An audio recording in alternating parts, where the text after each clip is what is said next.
她叫 Emma， 她今年4岁，然后现在在读幼儿园。视频不会，完全没有。完全没有。iPad， 她整天都在玩 iPad， 还有看电视。她喜欢看 YouTube， 然后看小孩子玩玩具。然后呢，其他时间就是玩玩具，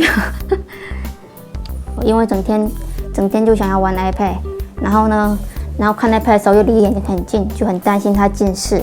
然后 iPad 上其实有一些东西，小孩子其实不可以玩，像 YouTube 有些成人的东西啊，有些比较性感的东西，有时候他都无意识的点开。所以说，我觉得玩 iPad 的时候还是要在大人监视下比较好。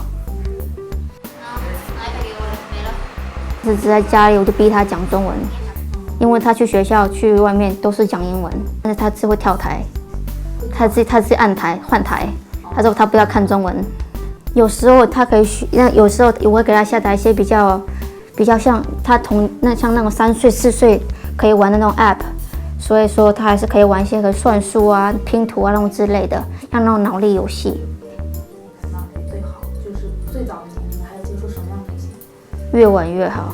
越晚越好。不要在5、6岁之前，还是当他上初中有意识之前，不要让他玩那些高科技的东西，因为现在太早接触 iPad， 所以他天天都在叫 iPad， 所以天天他要去哪里什么要把他安抚，像我们要做些事情，要弄些文件之类的，都一定要用 iPad， 不然他就不会听话，所以都要用 iPad 安抚他。所以现在其实对 iPad 就是挺不好的。My name is Audrey. I'm going to grade 11 at York House, and it's an all-girls private school.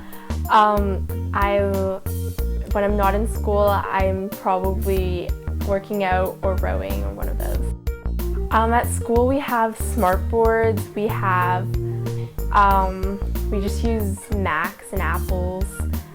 We use like Google Docs and stuff with our teachers and teacher dashboard. Okay, are you going to list them on here? Or Yeah. show me where you're going to go and do We're that. going to go to Microsoft.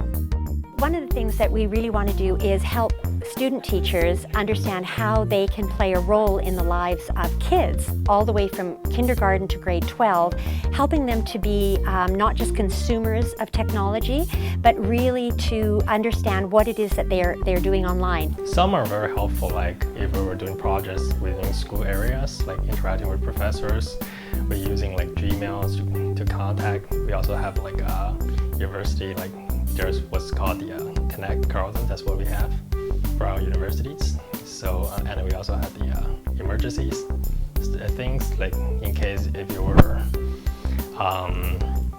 having lost or problem sick.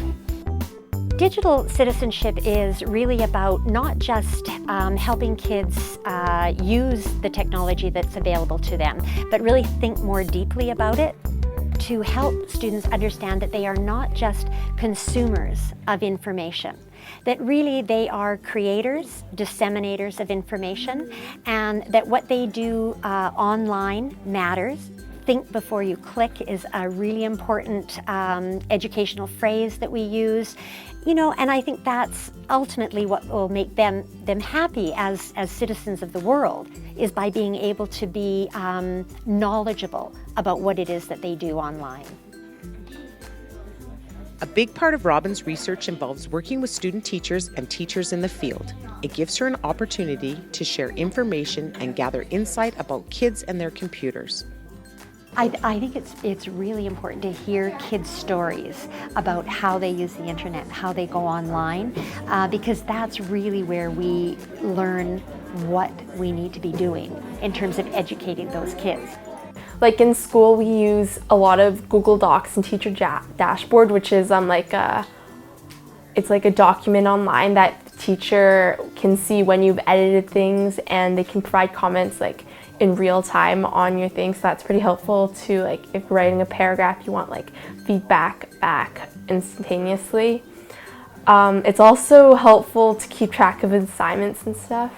I've used like just productivity apps like Wunderlist to like help keep track of things. I've also used it's called Khan Academy. 50% of kids surveyed between the ages of 9 and 16 say they don't know how to change the privacy settings on social networking sites. So even though they're huge consumers of social networking sites and they spend a lot of time there, they don't necessarily have the skills that they need in order to keep themselves safe. The minute you sort of understand one aspect of how kids use and understand the internet, something else will come up and will develop.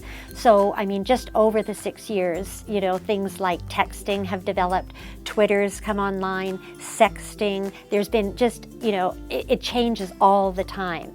And so we have to develop policy that is going to allow us to respond quickly to new technological developments. When I'm like trying to do my homework, I'll be on my computer, but like going on Facebook and stuff, so that's definitely a downside to it. Now every person has their own laptop, and like our whole class would have a laptop for like an assignment or something. Assignments are done like not on paper anymore, and they're done on laptop. And in like primary school, we would have written assignments, and you would have like a laptop if you you would be like an exception if you had a laptop. I think it's pretty much improving in education. Like it's helping, like right now for kids, like they're start learning new technologies. Like there's some even playing iTouch or iPads. Like there are also creativity things like drones and some others. Like it's very fun and fascinating for children.